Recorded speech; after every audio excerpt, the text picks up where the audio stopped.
Welcome to Mustard Bikes. My name's Mark and today we have Kawasaki's brilliant Ninja 400 on the bench. We're going to fit one of our Fender Eliminators start to finish and show you the process, but before you get started you're going to need some tools. You'll need a 13mm spanner, or like us we've got a ratchet with a 13mm socket on it, a Phillips head screwdriver, a pair of side cutters, a 5mm Allen key and a pair of pliers, preferably long nose, and of course your bike's key. You will have received in your box the Mustard Bikes Fender Eliminator, a plastic spacer and a small bag with 4 30mm M8 bolts and 4 M8 nuts in it. So now you've got all your tools, we're going to start by removing the pillion seat with the key.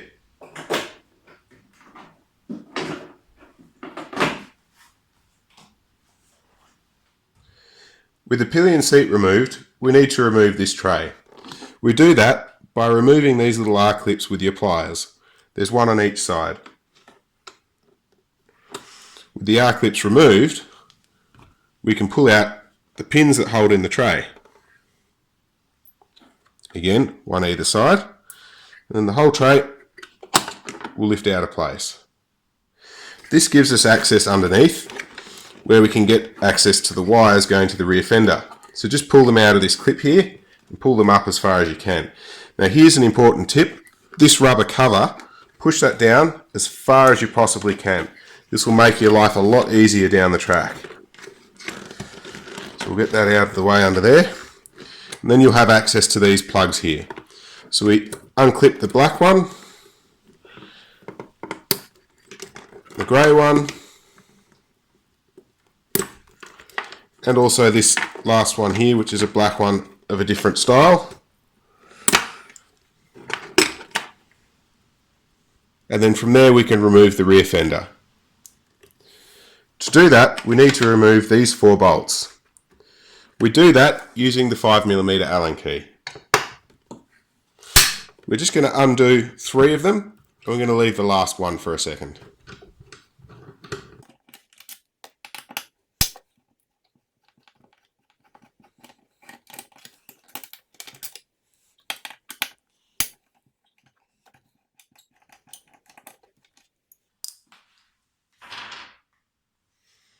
And then just crack this last one loose and undo that one as well. As you're unscrewing it, just grab the rear fender with your spare hand so that it doesn't fall away from the bike. And then as you get that bolt out, just gently feed the wires through and pull the rear fender away from the bike. With that removed, we can now go and fit these indicators to the Fender Eliminator.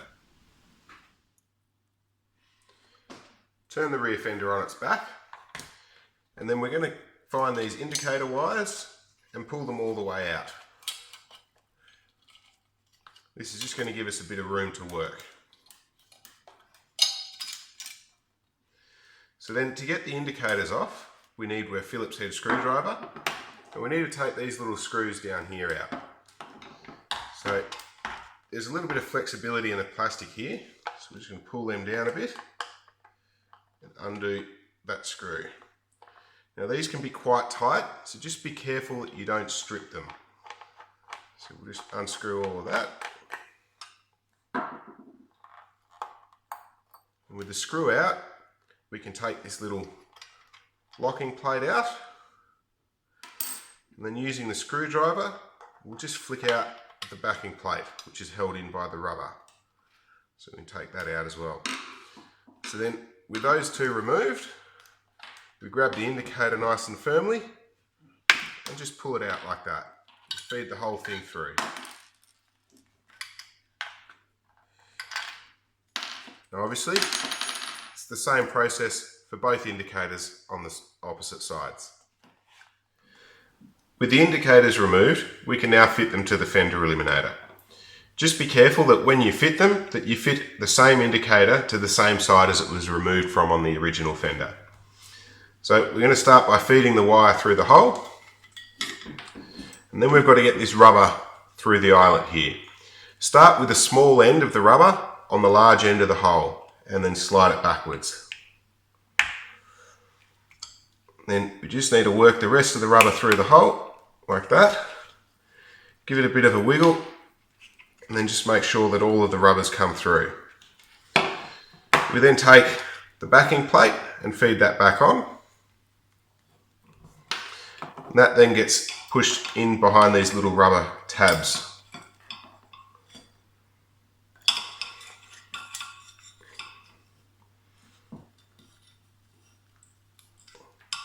So once that's in place, we take the little locking plate,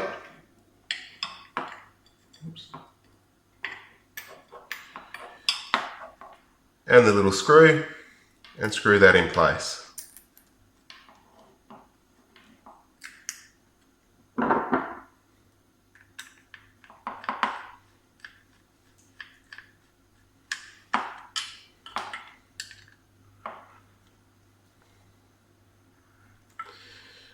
Then obviously we do the same with the indicator on the other side. Before we run back to the bike to go and fit it, we're just going to quickly tidy up this wiring first. So take one of the cable ties out of your kit, and we're going to cable tie these two wires from the indicators together. So we're just going to pull that down nice and close here, about midway between the two. And then using your side cutters, just cut that end off. We'll then fit the wire from the LED bolt through this square hole here.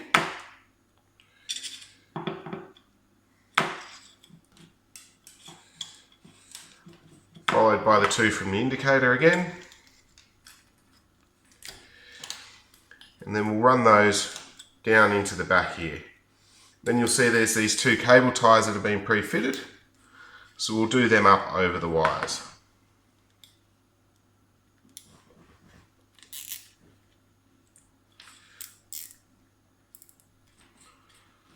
So this will just keep all these wires neat and tidy when it's fitted to the bike, and make sure that it looks nice and neat once it's all installed. We'll cut these off. Now we're ready to fit it to the bike. So when we fit it to the bike, we have this plastic spacer, so we'll just fit that right now as well. All the wires through the square hole. Then we'll also take one of the bolts and fit that up from underneath through both of them. That way when we lift it up to the bike, it's all there ready to go. So before we start this, just make sure you've got one of these M8 nuts handy. We're then going to feed all these wires through the square hole here underneath the bike. And once they're up, we can lift the whole fender eliminator into place. Feeding that bolt through one of the holes, and then taking that nut that you had handy, which I've just dropped, and my partner's going to go and pick up for me while you wait. Thank you. Then we're just going to put that nut on top of that bolt. And that should just allow the whole assembly to hang there. Once we've done that, we can fit the rest of the bolts. At this stage though, we're not going to fully tighten them. With the bolts installed, use your 5mm Allen key and your 13mm spanner, or like I said earlier, we've got the ratchet here, and do all the bolts up. Just as you do them up, make sure that this is nice and straight.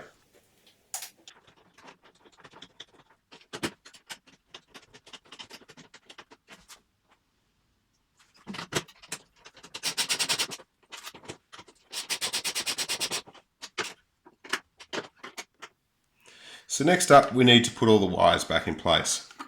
You're going to start with this little plug down here. Hopefully you can see which one I'm pointing at. And with the LED bolt, so we take the red wire. Now there is a red wire on this plug, and that corresponds usually with this red wire here.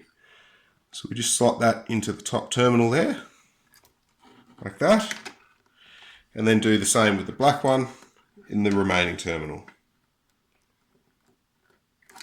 Like that. So then we take the indicator wires, they're a little easier.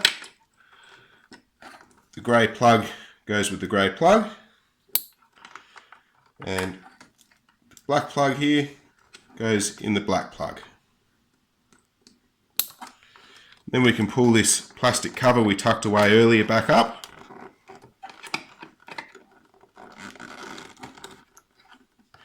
And just tuck the excess wire into there.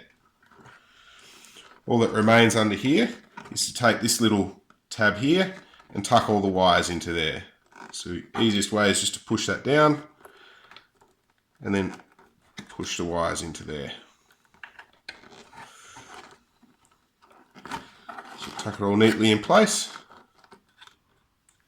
So now before we finish putting everything back on, we just need to take our key, turn the ignition on, and just check that the LED bolt is lit up and that both your indicators are working on the correct sides. If your LED bolt hasn't lit up, it could be that the two wires from the LED bolt need to be swapped over because the LED is polarity sensitive. So now we know all the indicators and lights are working, we can refit this little tray. So just pop that into place and then we take the pins, put them back in, careful not to drop them down. And then we refit the little R clips that hold these pins in place. Just like that.